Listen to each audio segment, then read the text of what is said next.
नमस्कार दोस्तों, आप सभी का स्वागत है एक और नई वीडियो में, जो कि आप सभी के चैनल एक ही लक्ष्य पर मैं लेकर आया हूं। दोस्तों, इस वीडियो में होने वाली है बहुत ही खास और ज़रूरी बात आपके एनसीईआरटी के सिलेबस को लेकर, जो कि आप अच्छे से जानते हैं कि national council of educational research and training NCERT, जिसे आप फुल शॉर्ट फॉर्म में बोलते हैं, उसका जो सिलेबस होता है आपका फर्स्ट टू ट्वेल्थ क्लास का सिलेबस एनसीईआरटी जो है बनाती है, जो आप अपने अलग अलग स्कूल्स के अंदर एजुकेशन के दौरान पढ़ते हैं। खासकर सीबीएसई स्टूडेंट्स के लिए जो है बहुत इंपॉर्टेंट अपडेट है, क्योंकि जो है और यही सेम पैटर्न जो है नीट और जेई ऐसे ऐसे एग्ज़ाम्स के लिए, जो कि आईआईटी जेई और नीट जैसे एग्ज़ाम होते हैं, उनके लिए भी इन्हीं का पैटर्न जो है फॉलो किया जाता है। इन्हीं का सिलेबस ऑलमोस्ट फॉलो किया जाता है, जो कि उन एग्ज़ाम के लिए भी होता है, जो कि एक कॉम्पिटिटिव लेवल के एग्ज़ाम होते हैं आपके कॉलेजेस और इंस्टीट्यूट में एडमिशन लेने के लिए। चाहे वो एमबीबीएस कोर्सेज हो, एम्स के कोर्सेज हो जैसे कि नीट को लेकर है, या फिर आईआईटी जेई जो कि आपके आईआईटी एनआईटी जैसे कॉलेज के लिए जो है एडमिशन के लिए होता है, तो उसके सिलेबस में भी बहुत ज़्यादा फ़र्क पड़ता है अगर कोई एनसीईआरटी अपने सिलेबस में कोई ना कोई चेंज करता है। देखिए, यहाँ पे चेंज में बहुत अच्छी बात यह है कि चेंज में कुछ बढ़ाया नहीं गया है, चेंज में मतलब रैशनलाइज किया गया है, मतलब कि उसको दोबारा से देखा गया है। सारे सिलेबस को, जो भी आपका फर्स्ट टू ट्वेल्थ का एनसीईआरटी का सिलेबस था, ये 2023 से लागू हो जाएगा। मतलब कि इस बार जो आपके बोर्ड के एग्ज़ाम होंगे 2023 के अंदर, ना कि सिर्फ बोर्ड के एग्ज़ाम आपके आईआईटी जेई के हो या फिर नीट के एग्ज़ाम हो, या फिर आपके जो बाकी और क्लासेस के आपके फर्स्ट टू नाइन्थ और 11th क्लास का एग्ज़ाम हो, इन सब में जो है ये चेंजेस एनसीईआरटी ने अपने बुक्स के अंदर किया है। और ऐसा नहीं है कि किसी एक सब्जेक्ट में किया है, एनसीईआरटी ने हर क्लास के अपने फर्स्ट टू ट्वेल्थ में हर क्लास के अंदर हर एक सब्जेक्ट के अंदर जो है हर एक सब्जेक्ट में जो है उन्होंने कंटेंट को, यानी कि अपने सिलेबस को जो है रैशनलाइज किया। मतलब कि कुछ चीज़ जो है उन्होंने हटाई हैं, तो उन्होंने क्या क्या चीज़ें हटाई हैं वही जो है आपको बताना जो है बहुत ज़रूरी है। देखिए, अगर आपने आपके लिए एक वेल एंड गुड बात ये रहेगी, अगर आप चाहें, आप जिस भी क्लास से हो, उसके लिए आप एक सिंपल सा एक काम कर सकते हैं। आप अपने जो भी आपकी एनसीईआरटी बुक होगी अलग अलग सब्जेक्ट की, जैसे कि अगर आप सपोज मान लीजिए आप 11th क्लास में हैं, तो आपने अगर साइंस ली हुई है तो आपके पास केमिस्ट्री फिजिक्स तो कंपलसरी होगी होगी। उसके अलावा अगर आपके पास मैथ्स है या फिर हिंदी है या फिर बायोलॉजी ऐसे सब्जेक्ट है, तो उनकी बुक अपने सामने रख के आप इसमें से देख के जो है एक एक चीज़ पे जो है बुक मार्क कर सकते हैं कि कौन कौन से टॉपिक जो है आपके अब नहीं आएंगे। ये जो है ये बोला यही जा रहा है कि जो अभी बोर्ड के एग्ज़ाम आपके चल रहे हैं, इन एग्ज़ाम के लिए भी ये चीज़ जो है लागू होगी। मतलब कि अब जो बोर्ड के एग्ज़ाम आपके हो रहे हैं 2023 में, उसके अंदर अगर आपका जो जो एग्ज़ाम का अभी जो जो एग्ज़ाम, जिस भी सब्जेक्ट का एग्ज़ाम अभी रह रहा होगा, यानी ये आने वाले दिनों में होने वाला है, तो उसके लिए भी ये सिलेबस जो है सेम रहेगा। मतलब उसको भी ये टॉपिक नहीं पढ़ने हैं। तो आपके लिए ये बात बहुत ज़रूरी है जानना कि आप अगर अपनी बुक की किसी भी सब्जेक्ट की बुक को पढ़ रहे हैं, तो आपको इन टॉपिक को छोड़ देना है, इन टॉपिक को नहीं पढ़ना है, क्योंकि ये एग्ज़ाम में नहीं आएंगे। अगर आप पढ़ के चले जाते हैं तो एक तरीके से टाइम वेस्टेज होगा, ऊपर से एनर्जी वेस्ट होगा, और ऊपर से आपका जो है माइंड में जो है ये सारी चीज़ें फालतू में रखने जैसा हो जाएगा, फालतू में याद करने जैसी हो जाएंगी, जो कि आपको एग्ज़ाम के दौरान जो है थोड़ा रिग्रेट फील करा सकती हैं, थोड़ा अपसेट फील करा सकती हैं।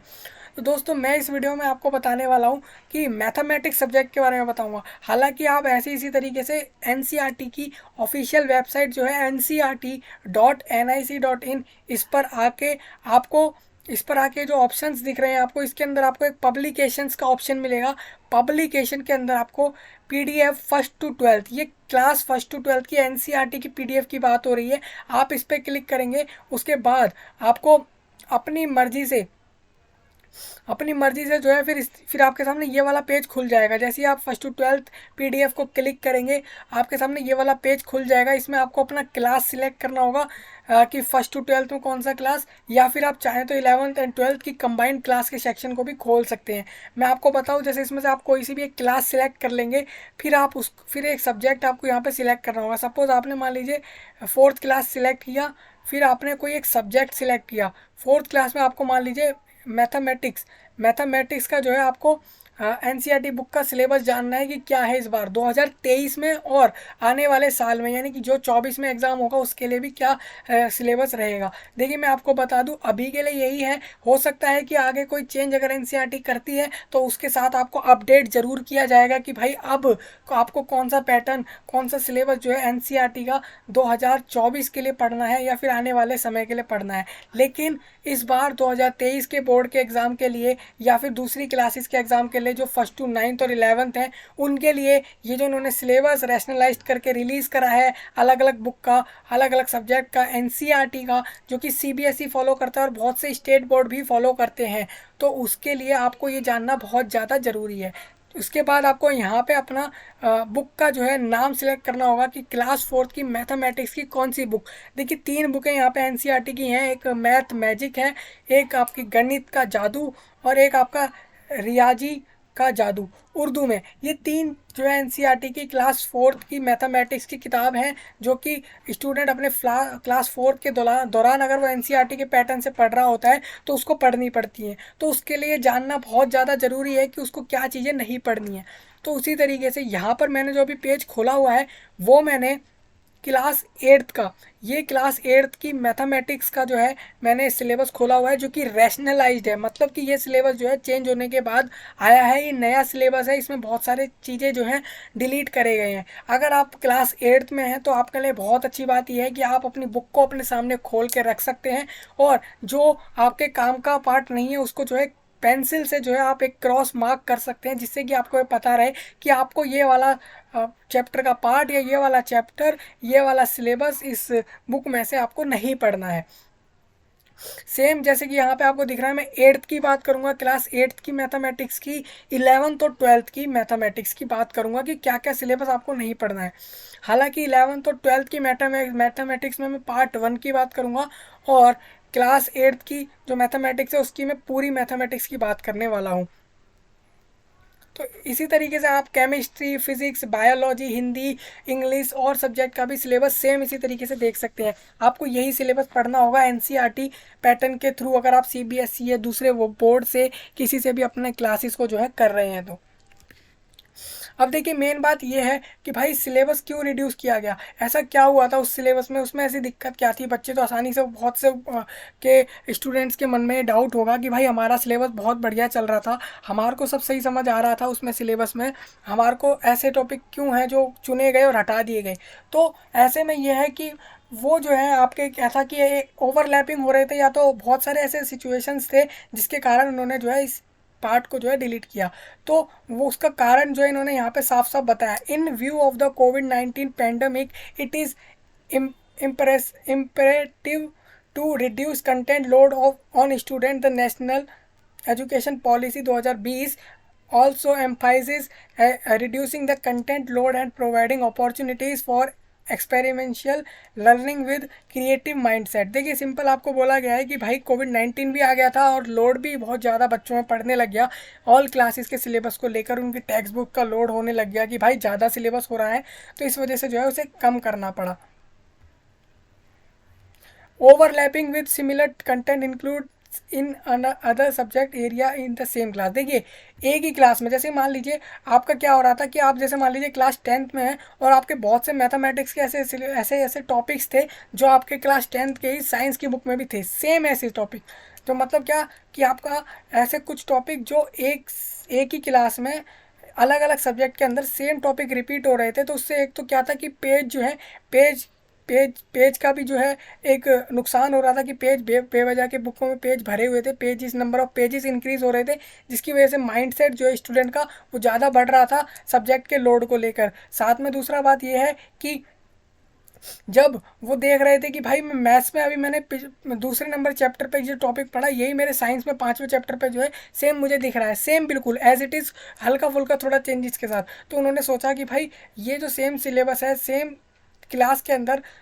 अलग अलग सब्जेक्ट के अंदर सिमिलर टॉपिक हो जाएगा, तो एक तो इससे क्या लगेगा, स्टूडेंट को लोड लगेगा, और बेवजह ही फालतू में अलग अलग सब्जेक्ट के अंदर सेम टॉपिक को डालना कोई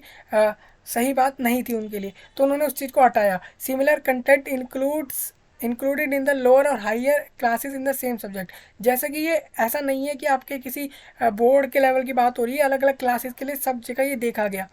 डिफ़िकल्टी लेवल देखा गया कि भाई कुछ ज़्यादा ही हार्ड लेवल के जो है टॉपिक्स हो गए हैं आपके इन क्लासेस के अंदर, कुछ स्पेसिफिक सब्जेक्ट के अंदर, तो उसको जो है हटाया गया। Content which is easily accessible to student without much intervention from teachers and can be learn by children, so self learning और पीयर लर्निंग। वो content which is easily accessible to student without much intervention from teacher. देखिए ऐसे topics जिनकी ज़रूरत जो है student को थी कि वो आसानी से जा के देख सकता है, पढ़ सकता है बिना किसी टीचर के गाइडेंस के,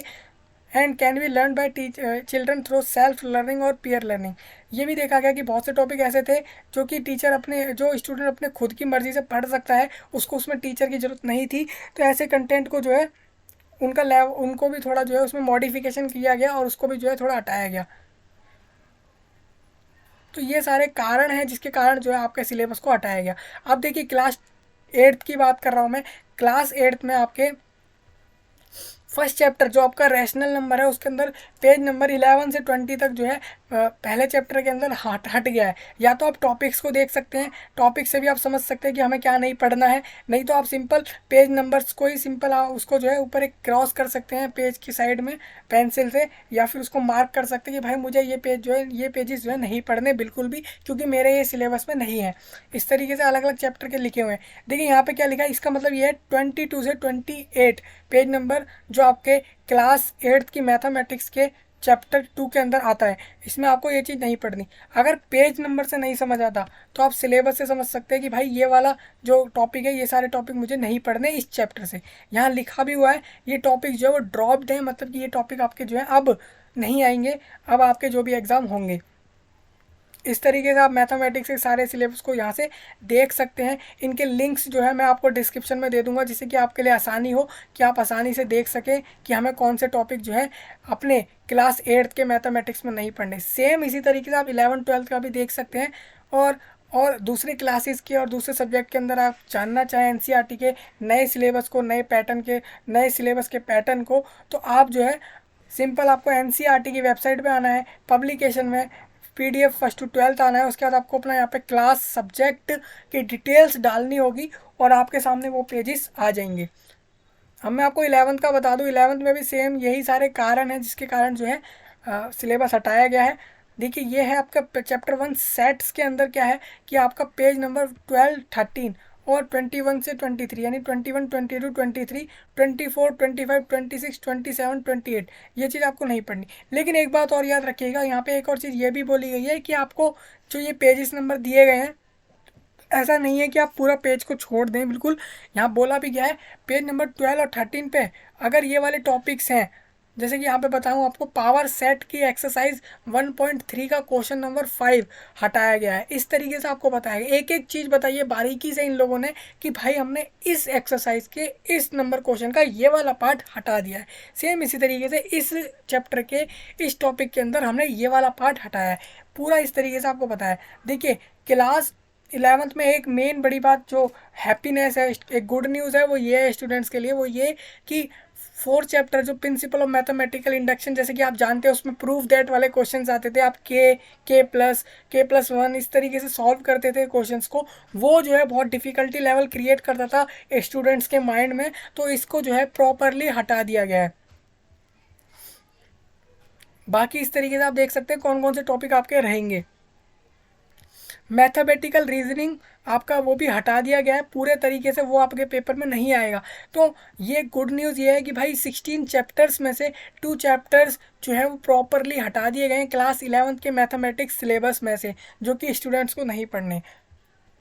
और बाकी आप और चैप्टर्स का यहाँ से देख सकते हैं आसानी से। अब मैं आपको बताऊँ सेम इसी तरीके से क्लास 12th के,